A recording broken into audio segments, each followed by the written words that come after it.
Jamaicans will tell you corruption in politics is deep-rooted, and I just saw it set, and nothing can do about that.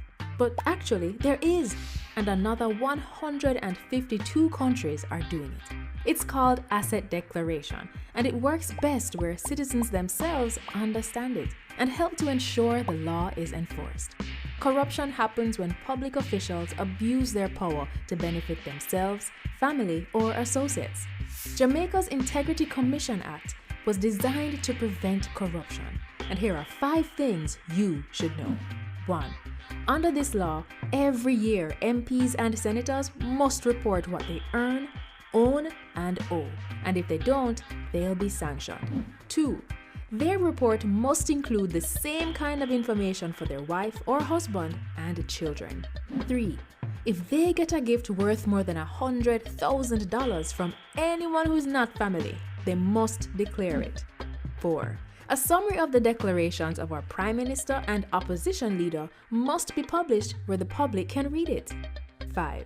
Parliamentarians can now be prosecuted by the Integrity Commission.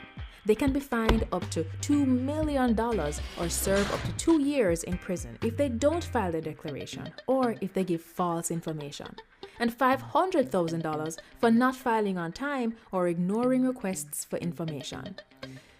Unfortunately, our parliamentarians made changes that prevent the public from knowing when they've broken the law or when they're being investigated. We really need to change that. Visit jampja.org to find out more about the Act and to track if your MP is obeying this law. If they're not, JAMP's MP Tracker will help you write, tweet, or call your MP. Ask them, you submit your declaration yet? The Integrity Commission clear you? Let's help the Parliament stay honest. A message from the Jamaica Accountability Meter Portal, funded by the European Union and the Inter-American Development Bank in partnership with the Private Sector Organization of Jamaica. Jamaica's economy is in the best shape ever. Everybody a yard and abroad a talk about it. Your government is investing in our hospitals, parks, community clinics, roads, and water infrastructure. Jamaica improve, heart-free, wages increase.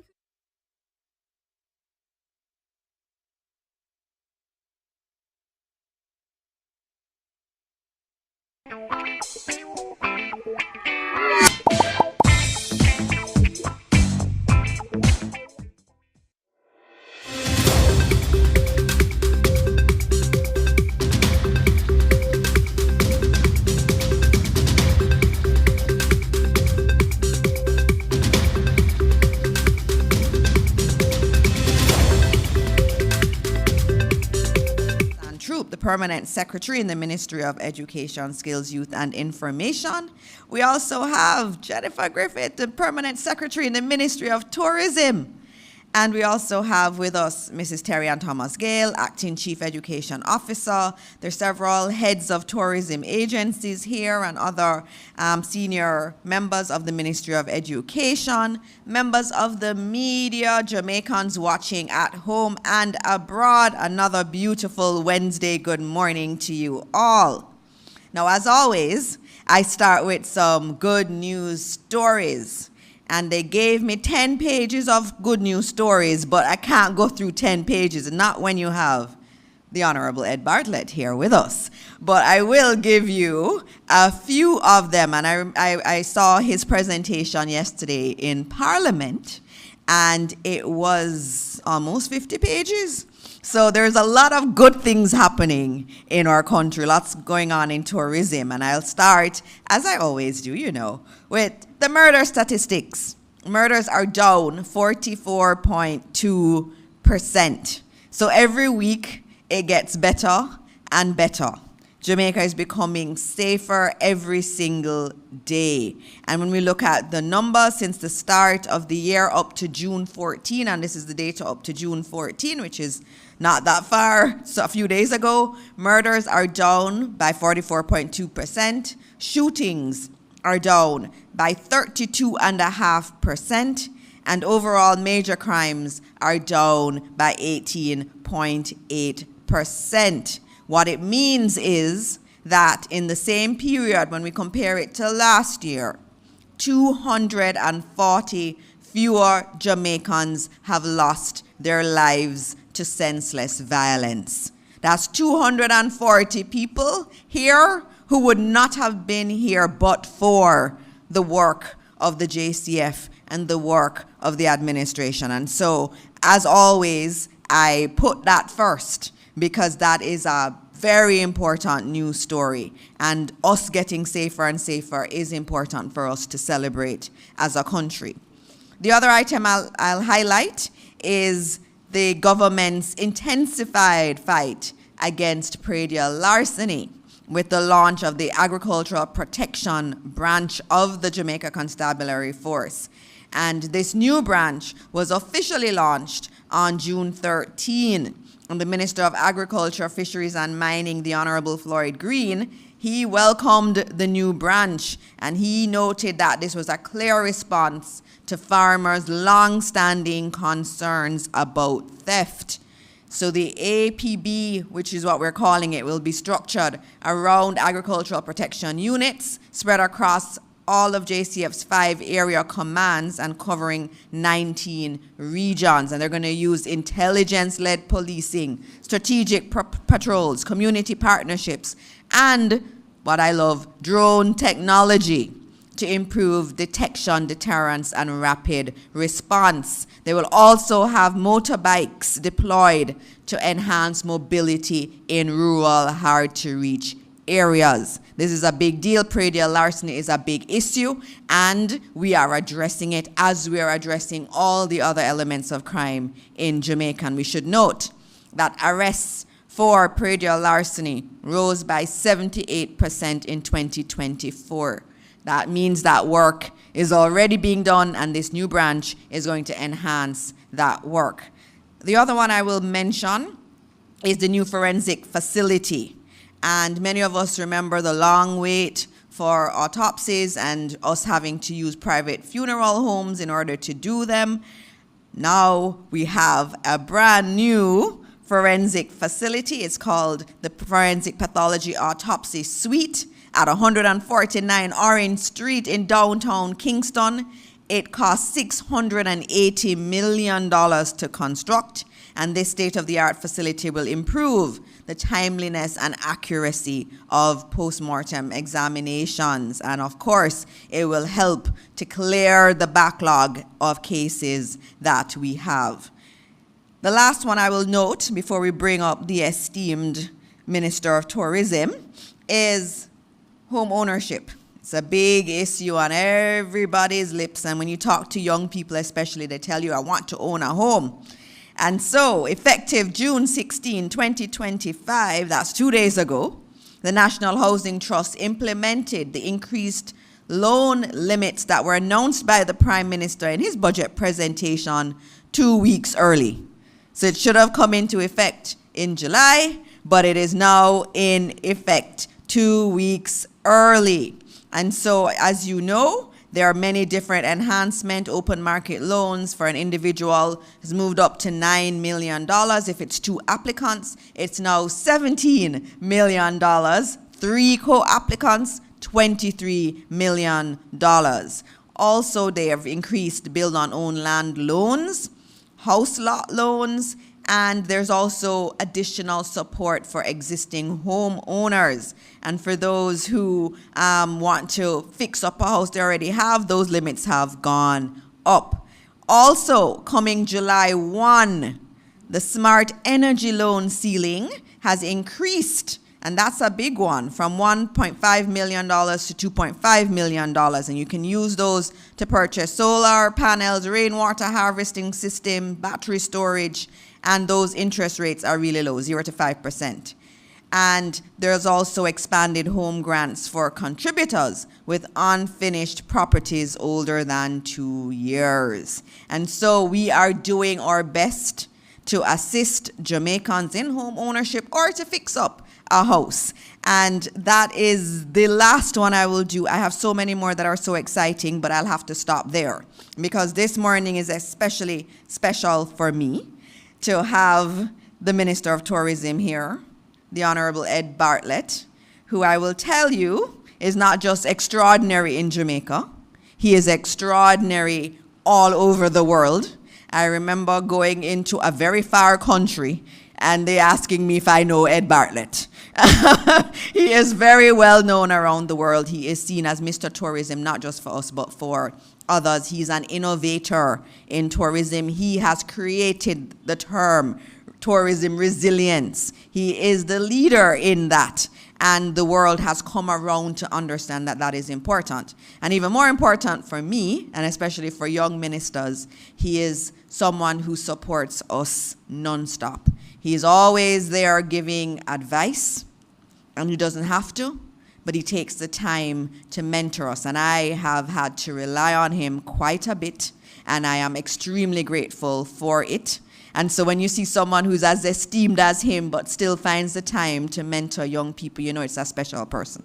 And so for me, gives me great, great pleasure to welcome this morning the Honorable Edmund Bartlett, our Minister of Tourism. Thank you very much, Minister, Senator, Doctor, the Honorable Minister of Education, Skills Training, Information, and so many very important things that are vital to human capital development in our country. The Honorable Dana Morris Dixon. And I think that Jamaica is lucky to have you as minister at this time. We appreciate the work that you've been doing for us. Good morning, everyone. And I'm really delighted to share today with you excerpts from our performance at the Ministry of Tourism over the period. Certainly, I wanted to look at our stewardship in the last 9 years, and to indicate the level of impact that tourism has had on not just the broad economy, but more so the people, because that's really what we're about. We're about enabling people, facilitating development and creating pathway to progress. And also how communities themselves become deeply immersed in tourism activities, and in the end to find a path for a circular economy where tourism feeds into the communities that are around it, and the community feeds back into the tourism plant and structures that are around it. And so this government has been purposefully driving a tourism strategy that is transformative, a tourism strategy that is inclusive, and a tourism strategy that is forward-looking. And the inclusiveness deals primarily with human capital development. And our biggest achievement in the period has been the level of certification and the building of stackable credentials within the tourism industry. The issue of professionalizing the industry is at the heart of enabling a greater value added, and for the workers of the industry to be greater beneficiaries of the fruits of the industry. And there are many who believe that by simply just asking for more pay, it means that, you're going to get more. You get more because we are able to produce more and to be more productive, and that we are able to tie your productivity to competence and also to validation. And validation comes through certification as a start, and then your competence flows thereafter. And the combination of certification and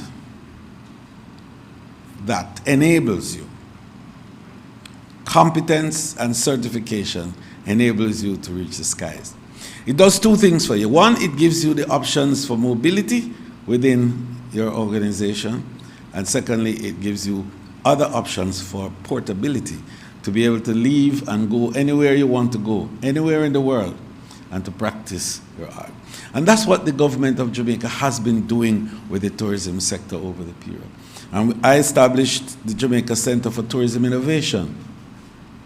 And that became the Pathway Training Certification Institute that allows for competent workers who are on the job in the hotels and elsewhere to be certified while they're there. So you never had a chance to go to high school.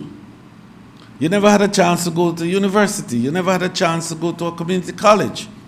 But you're competent. Over the last 10, 15, 20 years, you've become an A1 producer in your area. But your limit is confined to a certain space within the organization. There's no scope for mobility because you're not certified. So we go in, we partnered with the American Hotel and Lodging Institute and the American Culinary Federation and a number of other certifying agents, and we certify you. And now we are seeing where there is that level of mobility. And the final area that I wanted to deal with in terms of human capital development that we push is that it's not just about looking at the worker today. It's now understanding what the worker of tourism will be tomorrow. And so we had to think deeply and broaden our own perspective on what the labor market arrangements in tourism are going to look like. And to see what the current developments are and the trends that follow. And the current development in terms of digitization and virtualization and the whole business that AI and the Internet of Things in general is going to play a critical role in defining the experiences of the future in tourism and require the workers of the industry to be not just au fait with these, but to be able to manipulate them and to use them to create the value added that is required. So the JCTI has been looking deeply at this, and our future lies there. Training and development. And then the incubator, the Tourism Innovation Incubator that we created to enable young people with ideas. No money, just ideas. And we recognize that the power of tourism is ideas. It's always what is new, what is fresh, what is different. What differentiates you as a destination from somewhere else? Why do I come to Jamaica and not go to another country? And it is because of the uniqueness of your presentation and your experience. And that comes from ideas, new ideas. And the repository of new ideas, it is true that we are wonderful people of my age and so on with great ideas. But the real repository of ideas is young. It's the young people. And so we established the Tourism Innovation Incubator to bring young people with ideas. And we put $100 million to assist in converting those ideas into material goods and services that will have a value and a price.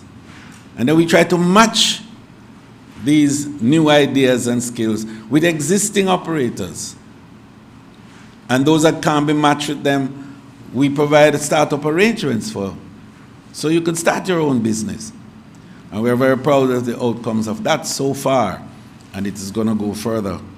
And yesterday I spoke about Dr. Chambers and his exciting new tourism and health experience, which is now operational in Montego Bay.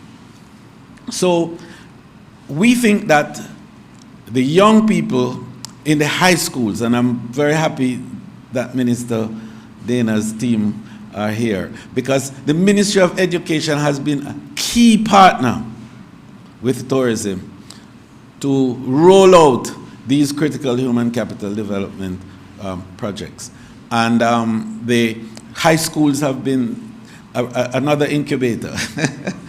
And we're very pleased that in the last 5 years, and it was truncated a bit by COVID, we understand, but we came back with a bang in the last 2 years, and now we're about to graduate nearly 300 students who will have certification in hotel management and customer service.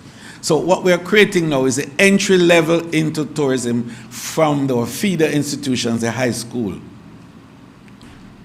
being fully geared to train and present the new workers in the industry. The second area that we wanted to focus on was how we were able to link tourism with the daily economic arrangements that enable prosperity. And we had the Tourism Enhancement Fund in the past, a fund, and it changed. We morphed it into an agency in 2017. And since then, we've built out the TEF to become the driver of inclusive tourism through the linkages network that was established. And so we found 5 critical areas that we will drive. 1, gastronomy, food. 42% of the expenditure of a visitor is on food. So if you want to really make resource flow into your space and stay, build out your capacity to supply the food requirements of the tourists. And so we moved very hard on that. And we worked with the farmers. We established also a platform for them, a special platform called Alex, that allowed them to connect directly with the hotels to sell their produce from their fields. So the farmer in Flagaman, with his iPhone, calls the purveyors in Iberia Star, makes the transaction, and with a little luck with PayPal, gets paid immediately, and the food is delivered fresh to the storeroom of the hotels. And that has happened, and those small farmers, 3 acres, 1.5 acres, not the big guys, because the big guys are out there supplying also, but the little guys now. And they have, in 1 year, so far this year, over $450 million of trading has happened on that platform between those small farmers, the little farmer, and the hotels. And since we have started, it's nearly $2 billion that have traded overall. We're expanding this.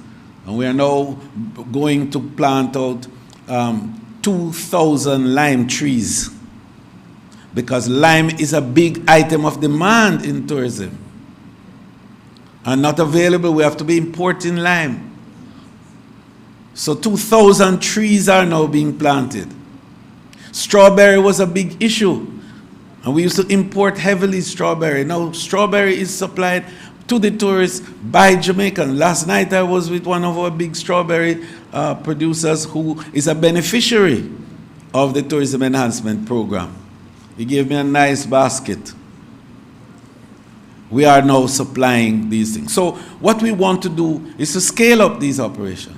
And our Prime Minister has been very strong on the issue of long-term contracts to be developed between farmers and the hoteliers. And manufacturers too, for other items of like bedding and so on and so forth. And we are there with them.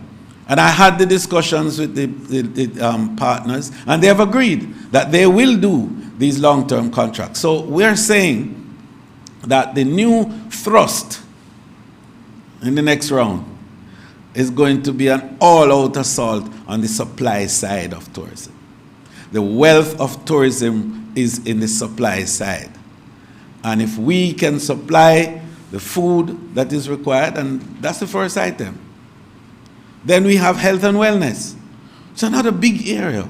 Spas, we have 2 of the finest in the world, Milk River and Bath. We have interest in it by investors, but we want to make sure in this round we're strong on there. But the value of our rich biodiversity has to be exploited more to create the nutraceuticals right? So that you have the soaps and the oils and the wraps and all the herbs and the impact of it. That's what is powerful. And the visitors come for health and wellness, and we can provide. That's a huge market, and Jamaica is going to tap heavily into that new market. And then we have the area of entertainment and sports, and Jamaica is a champion. And we're going to be driving that harder. We've started. We now have Usain Bolt as our ambassador for tourism worldwide. And that's a signal that we're making. But we have to get investment in the infrastructure for tourism. We have to build some more stadia. We have to build some more performing arts centers and so on across. But we are doing the basics that are necessary. We have established an entertainment academy, first of its kind, for what we call fit-for-purpose training, so that the performers in the hotel industry are performing appropriate to the needs and requirements of the tourists who come from all over the world, from different cultures, with different tastes, but to broaden their perspective on how to present these musical and other theatrical as well presentations, because we do have actors in the stage as well. So what we're doing is to build capacity. Then we want to ensure that the communities that are around our tourism space are also fit for purpose. Because I said yesterday, and I repeat today, it is a painful thought that the workers leave the palatial hotel setting and to go into hovels where there's no running water, there's no macadamized roadway, there's no sewage, there's no flush toilet. So we are committed as an industry to drive that. And the government has taken that as a very critical part of its whole deliverables for the industry, to provide the enabling arrangements for this. So what we did, we bought some lands in some places. We partnered with HAJ, and the result of which is we have a brand new community called Grange Pen. We're going to change the name. People that can't live in Pen, so we're going to change the name. We're going to call it Grange something, you know. But what we want to do is to ensure that those 535 families that were there living in what was unregulated settlements are now regulated, and they are receiving their titles. 55 of them have already gotten their titles. And every road, 99% of the roads are now paved, water connected to every house, electricity, and sewage infrastructure is in place for a further arrangement. So this is what we're doing, and we started with that community. We partnered also in terms of building housing for our tourism workers. The Rand Park Estates, which they call Edmund Ridge, is perhaps a good example. 784 beautiful houses there, and tourism workers. And tourism workers are not just those in the hotel, remember. It's everybody else. It's the Juta driver, the taxi man, you know, it's the vendors in the craft market, you name them. These are tourism workers. The hotel workers are a part of the tourism workforce. And the airport workers are tourism workers. 90% of the activities at the airport is about tourism. And the port workers who deal with the cruise arrangement, they are tourism workers. And so they are qualified there. And so we are driving that to enable. But then we have a legislative arrangement that will support this. And we have also the buying of our hotel partners, which is the big part of it, so that over the next 5 years, 2,000 new houses will be built by hotels for their workers and families.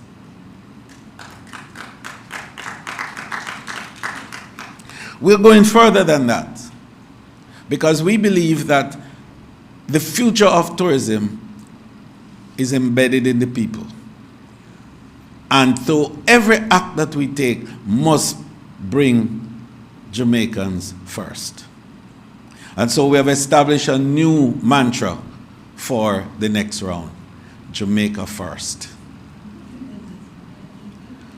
And all of these training activities that we're talking about, all of these legal arrangements, and yesterday we spoke about legislative reforms,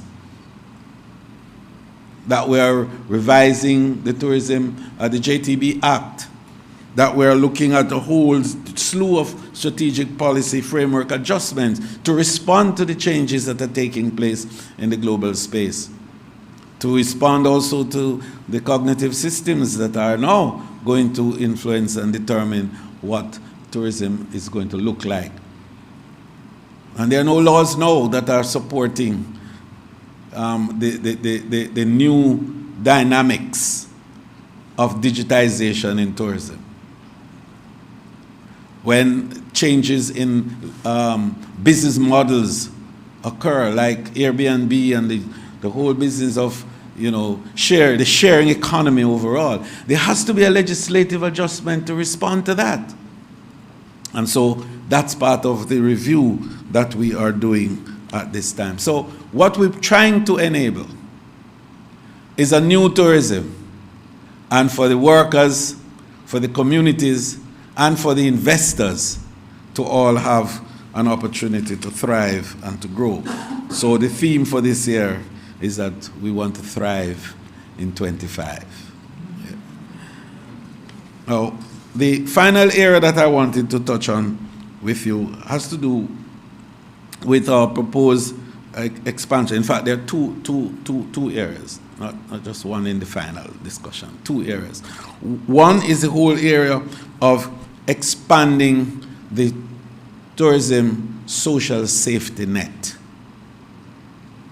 And we are the first and only government to have looked in this manner at the future and to future-proof the social security of a tourism worker.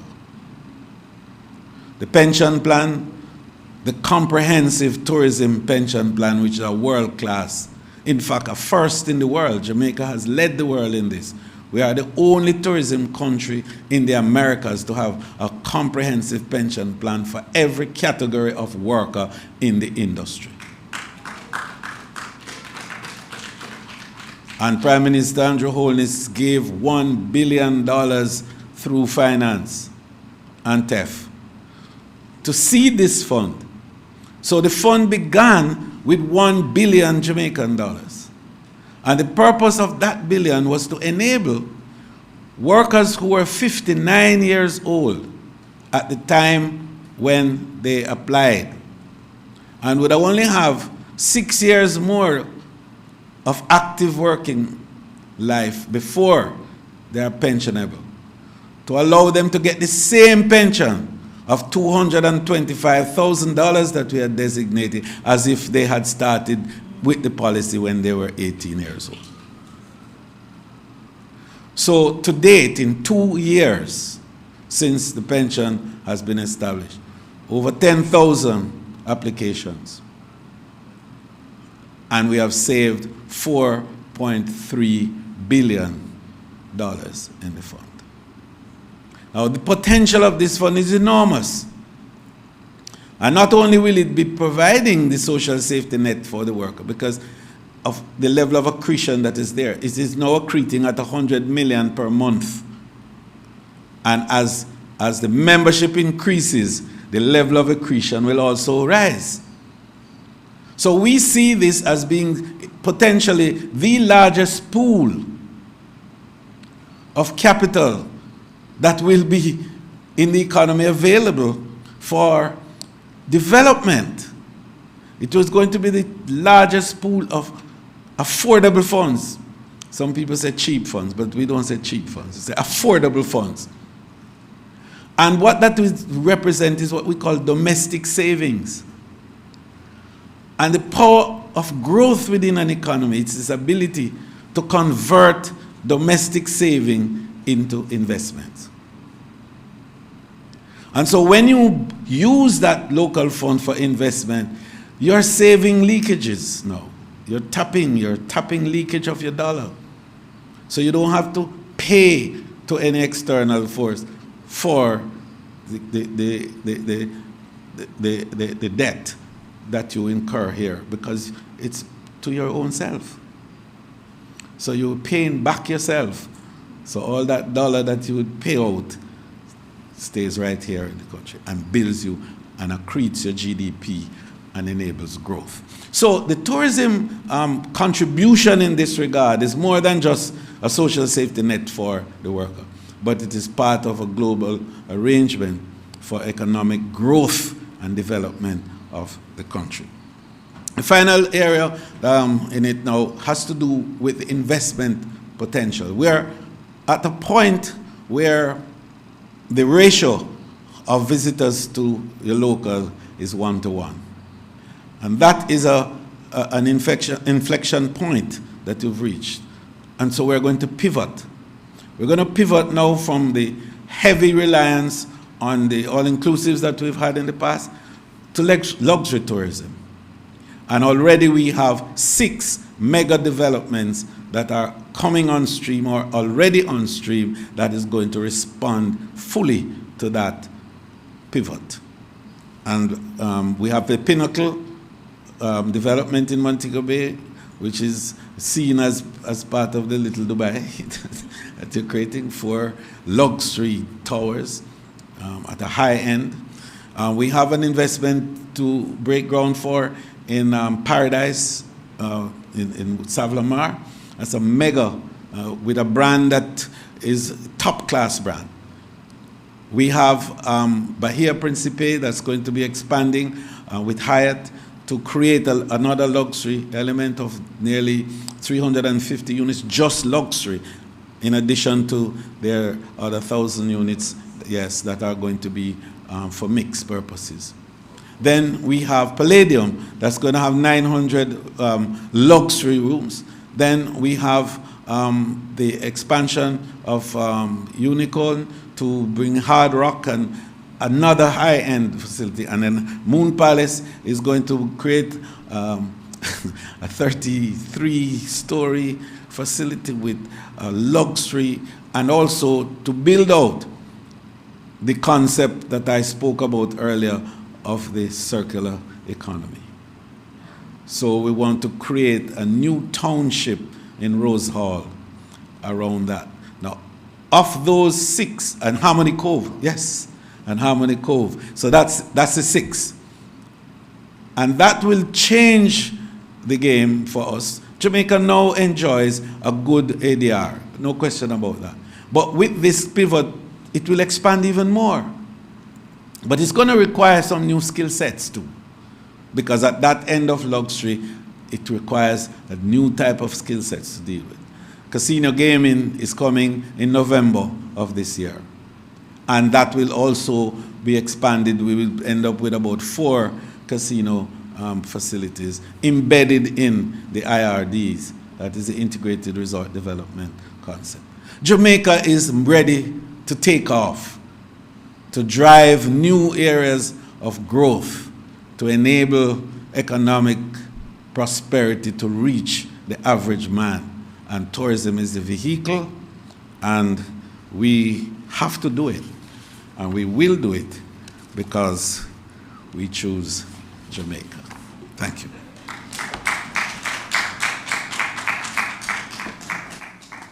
Wow, thank you very much, Minister.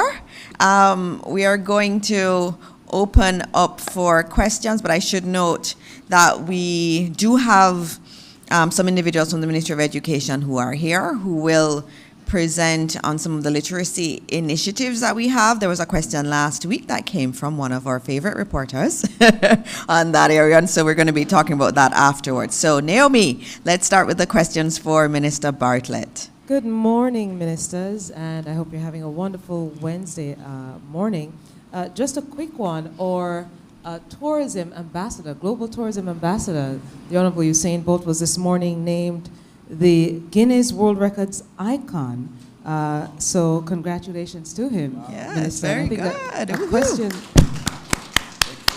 That is, he's doing a junket in Europe, and so he's really having a wonderful time, and certainly naming him ambassador. In fact, I saw a question last time when he was at the function naming him. What really is the scope of his role, if you could just say that? And a question coming from online, I see Mahiri here, but I just wanted to wrap those up since we mentioned Hussein at the start. The Airbnb sector, Minister, someone wanted an update in terms of will there be regulations for that? So at the Honorable Usain Bolt in terms of his scope and the Airbnb sector. Yes. Okay, so first of all, the easy, nice one is Usain Bolt, of course. I think Jamaica is very well placed to drive a new perspective on global recognition through the Honorable Usain Bolt. He really is an icon and is globally regarded so. And so we are very excited about working with him to expand Jamaica's brand impact worldwide. And we see where he's going to share with us in a number of key market activities. He's just signed off to do a special ad.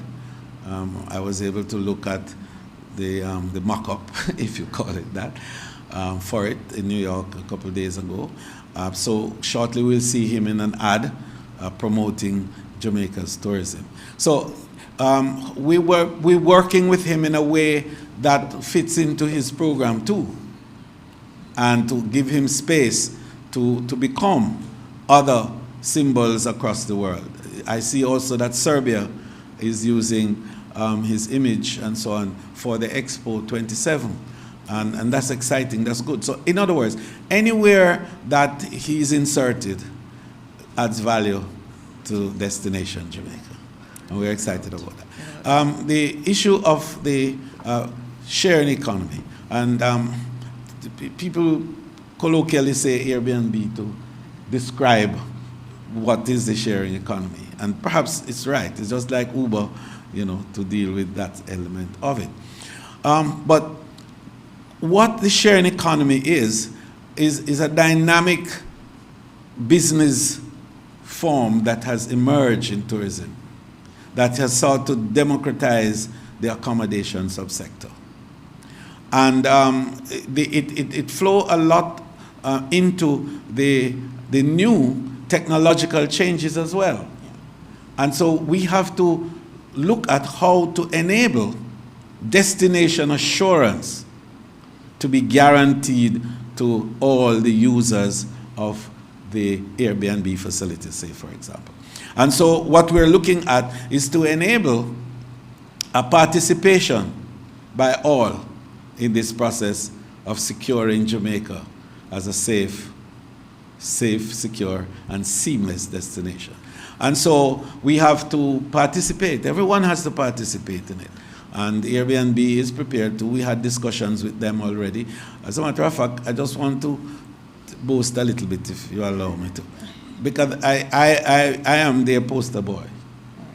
All right. Yes, because I am the one who made Airbnb get global recognition when established hotel cartels in some parts were trying to destroy the new business model that emerged.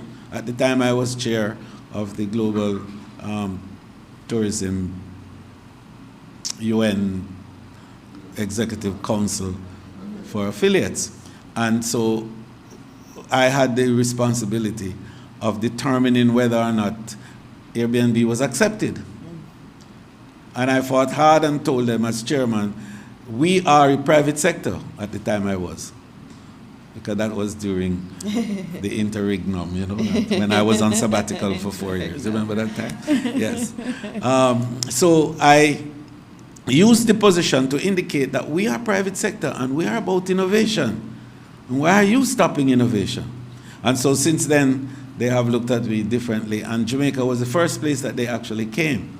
And we have an MOU with them. So we are working through a mechanism to make it painless for the local participants.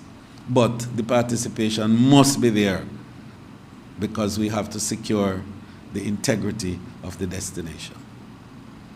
Thank you so much, Minister, for that comprehensive response. I think there's a lot in terms of dissecting and news value from that as well. All right, Mahiri, I see you chomping at the bits. All right, let's have you.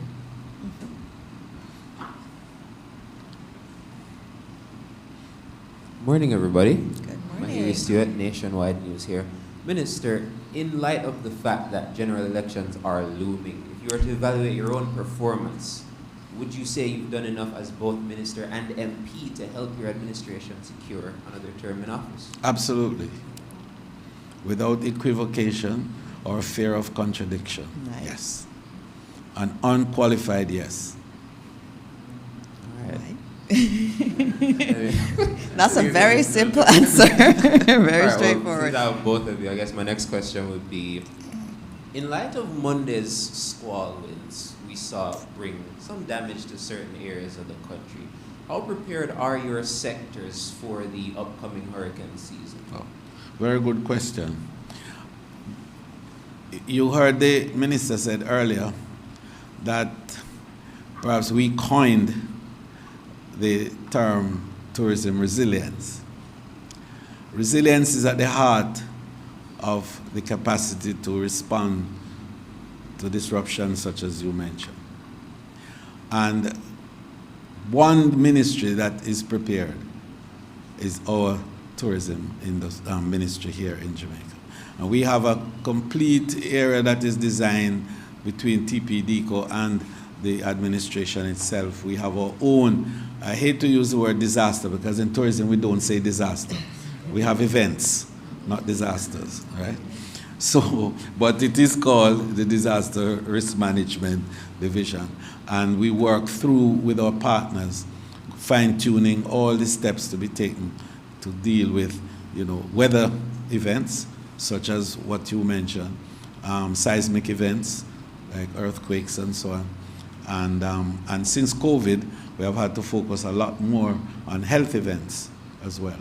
So, yes, we are well equipped and prepared to deal with these events that are looming.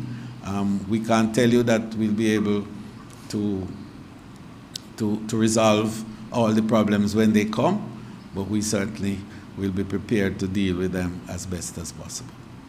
All right. In terms of education, and I would look at it in terms of two different areas, education and information.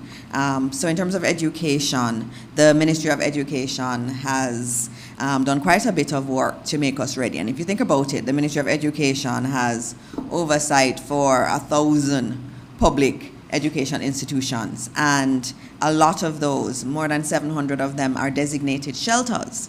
So we also have to recognize that our schools, we don't just need to think about it in terms of the infrastructure of the school, we also are going to have to mobilize the schools in order for them to be used as shelters. And so there's a lot of work that has been done. There's been a lot of upgrades and maintenance work that has been done. We did some roof retrofitting and replacements, 101 schools. We were able to do that work on, and there's still some more that we're working on. And we're also having our emergency systems put in place, that has already been put in place. We have protocols around communication with the teachers through bulletins. The ministry is very much a part of the disaster preparedness group led by ODPEM and the Disaster Risk Council. We're a very important stakeholder in that. And so ODPEM provides information to the Ministry of Education, and the Ministry of Education has a protocol in terms of how we get that out to the schools.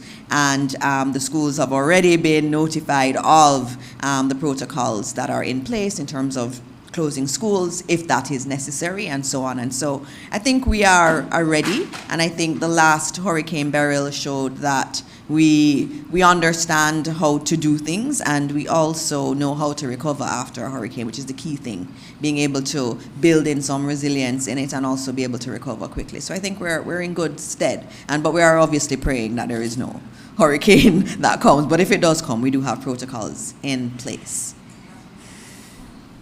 All right, thank you. And last question to Senator Seabright. Has the JLP confirmed whether or not you're going to be the caretaker for North Central St. Andrew? And if yes, how confident are you that you will be victorious in the next general election? We didn't discuss that in cabinet. We only do policy issues in this meeting, but I'm sure Senator will speak to you outside of this press briefing. Yes. Thank you, All Minister. right. Very Thank good. you. So Thank this morning you. we have a newbie. Oh, we she's do? here, yes, so Nice. introduce yourself for me. Morning, everybody. My name is Amwe Harriet. I am a reporter with Television Jamaica. Very I guess good. I'm a newbie because it's my first time. All right, so a few questions, Minister Bartlett, then I have one for you, Minister Maurice Dixon. So, what are the plans in place right now that are being executed, or what strategies are being executed right now to address the labor shortage in the tourism ministry? Well, we spoke a bit on training and development of human capital to facilitate the expansion of the industry. But the pace of growth of tourism now is in fact outdoing our own efforts to train and create the staff.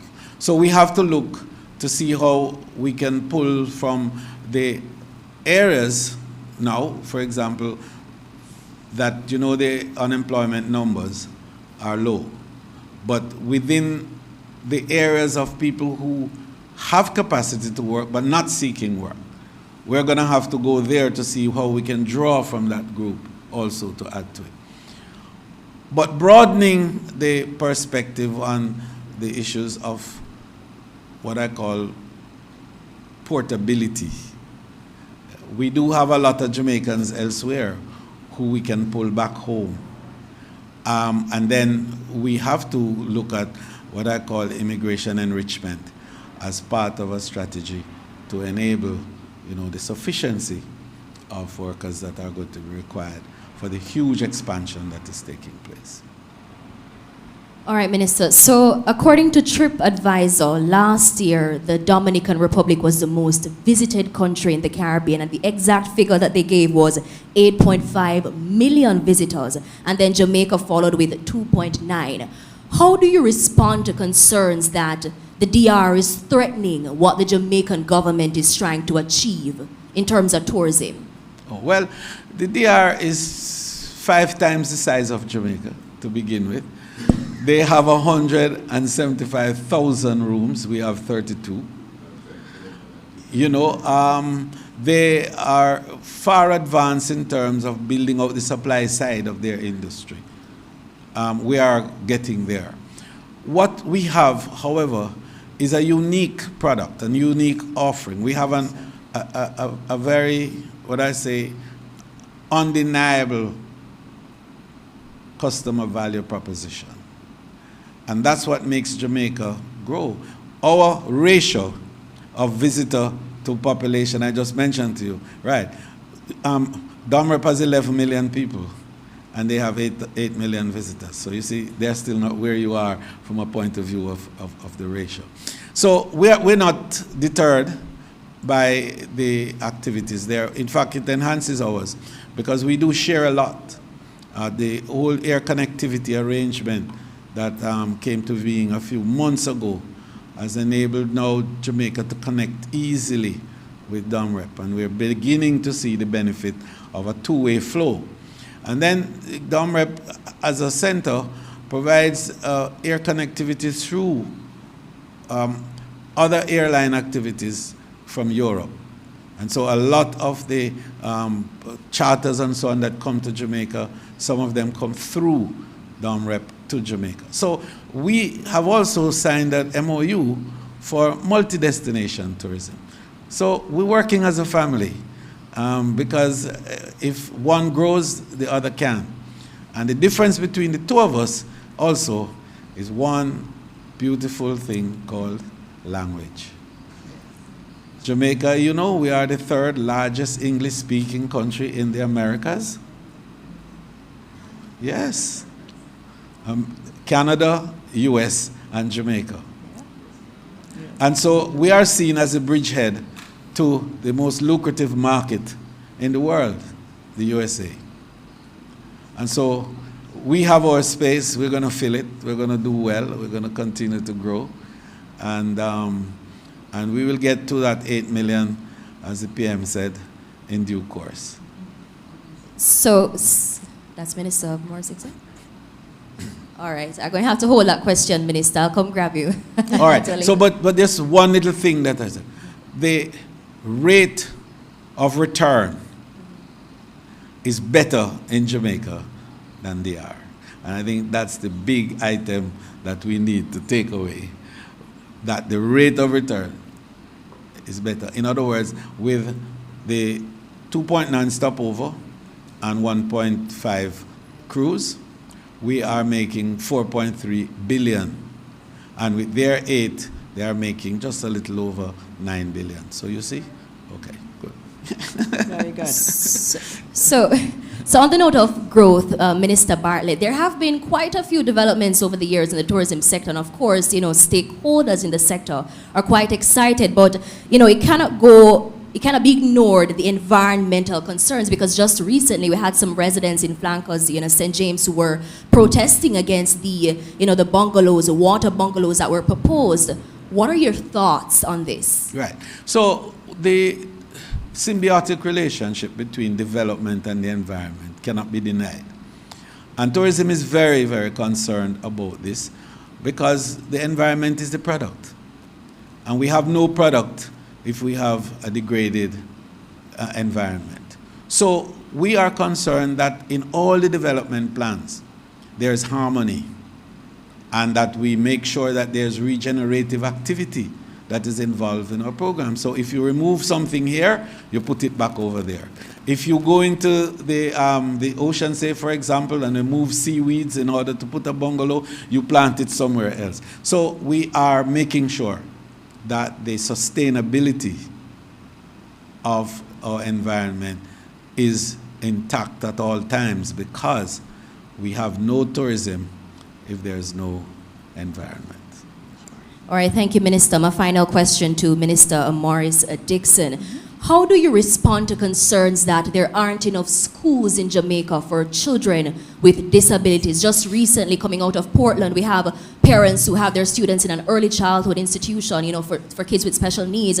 And they're concerned that come September, their kids will have nowhere to go because the only 2 primary level institutions in the school that caters to students with special needs, they're at full capacity. How do you respond to these concerns? All right, I'm going to start, and my CEO is here, so I'll have her give you more specifics in relation to Portland. Now, the children with special needs are a priority of this ministry. And we have said that, and we mean it, and we have done a lot.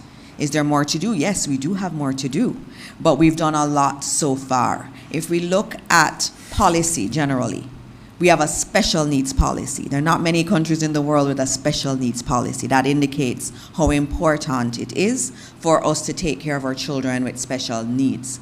We also increased the number of shadows for special needs children, and we also doubled their pay. So those are some of the tangible things we've done. Diagnostics is another area that's really big. And if you look globally at the data is very clear globally that we're seeing increased numbers of children with special needs. And so every country in the world is going to have to confront this issue. And what we have done is kind of done it on kind of a 2-tier level. So you have schools that are specifically for children with special needs, but those are supposed to be more severe special needs. Then you also are trying to have a more inclusive environment, because the data is also showing you that inclusivity is better. So what you do is you incorporate the child with special needs into the traditional system, but you provide the resources and support. And we have some lecturers here from Shortwood Teachers College, and they'll tell you in their programs, in the teacher education programs, we're teaching that inclusivity, because we understand that every teacher eventually is going to be a teacher of special needs children. And so there's that 2-tier approach that we have. We also have to deal with diagnostics, because we have to diagnose these issues, and that's been a big issue. And that's why in Portland this very year, we will be having a new diagnostic center to better identify children with special needs and therefore be able to put them in the right environment that is for them. So that's generally on the policy side. I don't know if you want to add anything on Portland, but there's a lot of work, and I think as a country we're going to have to talk a little bit more about it. Which children do we put in the specialized institutions, and which ones we incorporate, and how integrate, and how do you integrate, and what kind of training do we need to give to the teachers? And as I was at one school recently, I was sitting with the teachers, and the teachers were saying, we recognize that we have children in our class with ADHD, maybe dyslexia and other issues, and we would like you to give us more training in terms of how we handle special needs. I've been at classes in one of our primary schools in downtown Kingston where you see the teacher doing that inclusive approach. So she has the children grouped into 3 different groups. Some of them have learning challenges, and then you have a very fast group, but then you have a middle group. And she would tailor her lesson to all 3 groups. And the classwork that was given was different for each 3 groups of children. And so that was inclusivity in action. And that's what we want to do more of. We obviously have to do a little bit more of the training that's necessary for that. And the ministry is doing a lot of that work, and the teacher training institutions are integral to that. And again, another plug for Shortwood Teachers College. A few months ago, they had a big symposium on special education, looking at how you incorporate it more. All of their students were a part of it because they're all learning how to deal with children with special needs. Do you need more answers, or we can give you after? All right.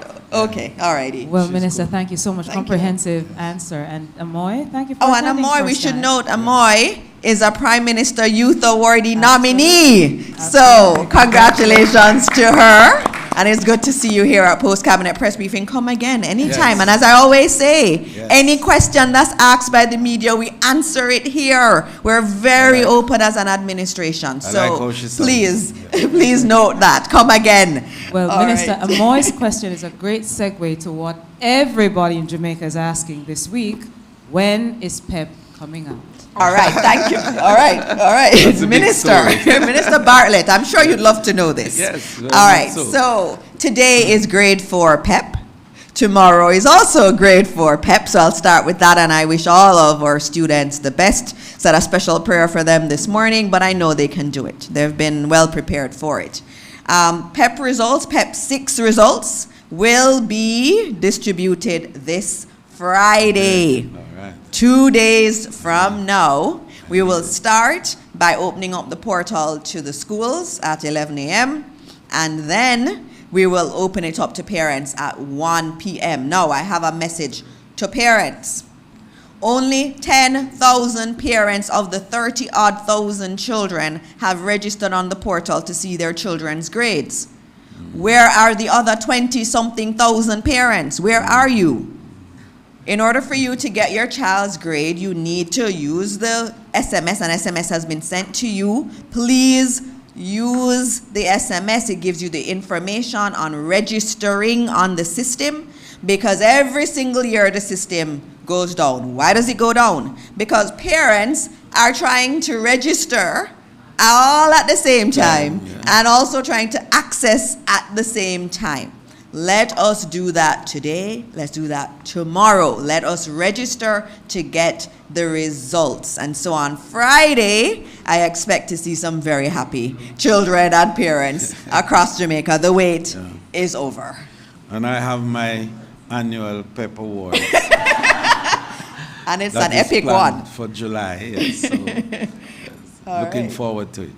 Thank you, Minister. Thank you. Thank you, Minister. Well, Minister, I see no more questions on the floor, just to know that today the Prime Minister has a very, very busy schedule as well, and the Minister, you're going to invite. I'm going to invite.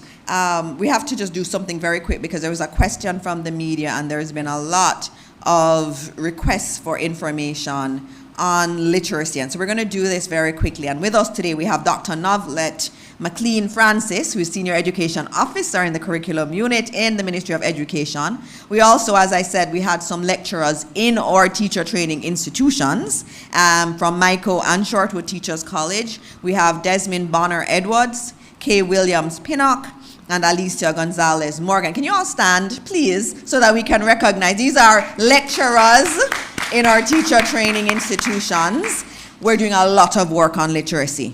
And so anyone who doesn't believe that, they're here to tell you all the work that is happening. And so I invite Dr. Novelet McLean-Francis to come and just tell you what we are doing in terms of literacy. And this is important for the tourism industry because we're going to provide you with the labor that you need coming from our high schools. And so thank you, Doc. Okay, thank you, Doc.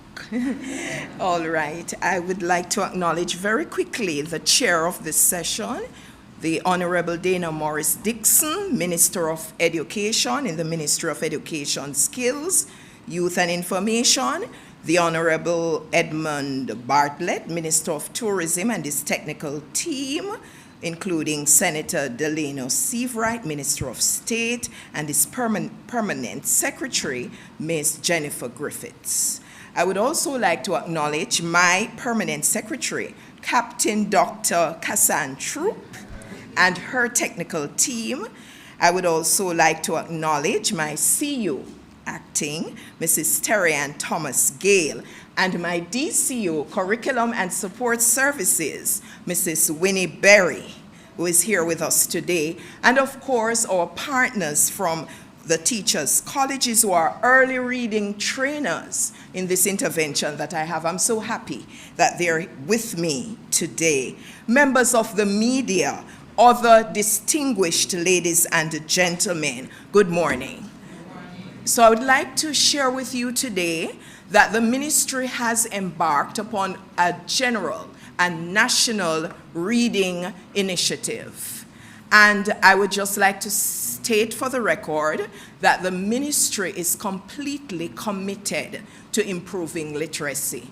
So this is just one step in improving literacy in Jamaica. I would also like to state for the record that the ministry recognizes the work of our teachers. And so this intervention is not aimed in any way to undermine the quality of our teachers and the sacrifices that they have made to improve our system, because there are many factors outside of education that impact our students. And some of these have whether a direct or indirect bearing on reading. So today I will be primarily talking to you about our early grade reading teacher training workshops, which are on stream to hit us full force coming Monday, June 23. And these will run until July 1. All three grades, grades 1, 2, and 3. And so very quickly, what are the aims of this intervention?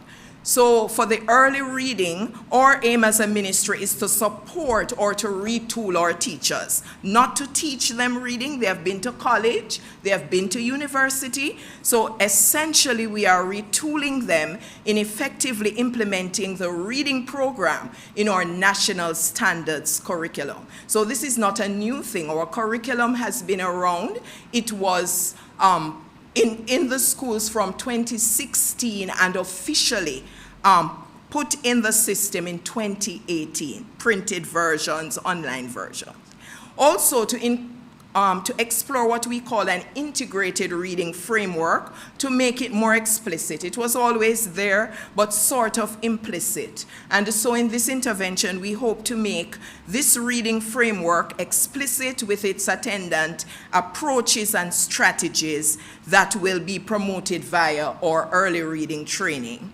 Also for teachers to share their challenges. We know some of them, but we want to hear from them. That will be addressed in this intervention. We hope to review some of the components and principles of reading to make certain that everyone is on the same page and to help them to demonstrate their competence in integrating the different components, strands, and strategies of reading. Also, we want to help them to plan and implement meaningful reading interventions. We heard earlier about special education needs and the inclusive classrooms. So outside of our special education institutions, in our regular classroom, we have some students who have some special needs that would not require them to be out of the regular system, but the teachers need to be equipped. And we have been doing work, the special education UNIT has been working with our schools, but we want to help them to plan some of these interventions and also to use data to assist them even as they plan these interventions so that they can track the progress of students. And we have instruments in place, some that were developed under the USAID Jamaica Basic Education Project that we will be introducing fully. Some schools do have them, but system-wide to make them available to our schools. And also to look at what I call the modified NSC grades 1 to 3 scope and sequence. So in the curriculum, we do have objectives on the different strands of reading, and for this training what we have done to make it easier for our teachers is to pull out all of these objectives into one document. And also with our ears on the ground, we have made some modifications that should make planning easier for our teachers. And also to bring our media services unit on board, who will be introducing to our teachers, and some of the schools are aware already, certain tools and strategies and resources that are AI enabled to enhance instruction. So at our trainers workshop that was held last week, and our trainers, some of them, they're here, they were blown away by what the media services has done to books like the LMW series, the language material workshop books that have been in the system for many years, but they have enhanced them. And so if we were blown away as adults, you can imagine the teachers. I would just like to share with you very briefly our partners in this intervention. So we have our core curriculum unit. Well, we're not part, well, we are the main people, but we have the Teachers Colleges of Jamaica. We have the tertiary unit of the ministry, the standards development unit, and which is the school improvement branch aspect of it, media services unit, the creative language-based learning, which is an organization devoted to making reading better, and we have partnered with them. Our national literacy team that also works with our regions, which involves our teachers and officers and lecturers also, and everyone. The planning, evaluation, and monitoring unit, they were at our trainers workshop, and they will be at our teachers workshop. The special education unit, and they will be doing a webinar with our teachers. We couldn't do everything in the training given the time, and we can't keep our teachers till 5 or 6 o'clock like our trainers, and therefore some of the things are through electronic material that the teachers can use on an ongoing basis. And of course the Jamaica Library Service. So there you have it. We have many partners on board. And just a quick background, we are aware of the reading challenges, and some of them are caused by different events, as our minister said earlier. All right, and one of them is the teaching and learning of literacy skills within a Creole learning context. We know we are bilingual, and therefore some of our learners, the structures and so that they struggle with, our language experience and awareness approach, which we will be reinforcing in this training, will help our teachers once more to pay more attention to how students, how the structures are introduced, the English structures, to our early learners. Also things like inflectional endings that are invisible to Creole speakers who can read but will say member when it's members, and forget that they don't say the S. We will be working on that. Limited emergent reading skills, special learning challenges, and also a fragmentation of reading components in some cases will be emphasized. And just to point out, which is very important, that in the curriculum, reading is offered in 2 blocks, which is the integrated studies and also explicit teaching in a window that is dedicated to reading. So reading is there in our curriculum. And so just to tell you that our program schedule, it will be 2 training days beginning at 8 o'clock and ending at 3:30 to 3:35 on the first day and 3:30 on the second day. Basically, we aim to equip our teachers. Now, I just want to share with you, as we said, that it's a national intervention. So we'll also be looking at 4 to 6, 7 to 9, doing ongoing training with our 1 to 3 teachers, because this is just a start. And that's it. There's much more, but in the interest of time, thank you. Thank you very much, Doc.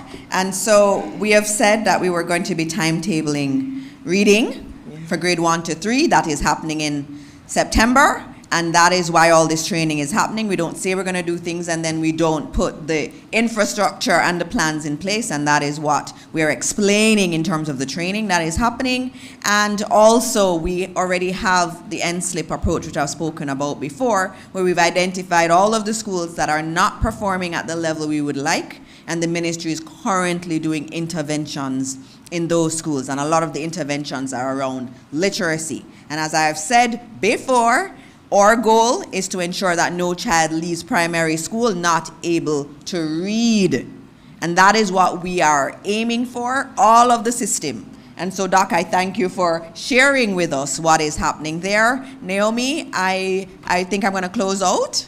Yes, I don't think there are any further questions. And the team is here afterwards for the media. But just a quick note, Minister, the Prime Minister is in St. Mary today. We're looking at a lot of the infrastructure projects, water and roads, and so he has a very full agenda today. Wonderful, and we look forward to all of the announcements coming out of the PM. And as we close today, I just remind you that we have the JCF, the Jamaica Constabulary Force, is having their expo this weekend. Go and see all of the work they're doing. 44% down murders are. So that means that we need to go and see all the technology that they're using. And as I said before, PEP results are out on Friday. And then also coming up, we have the CARICOM Heads of Government, and the Ministry of Tourism is central to that hosting. It's a big deal. And that's going to be happening in Montego Bay from July 6 to 8, 2025. And it will be led by the incoming chair of CARICOM, who is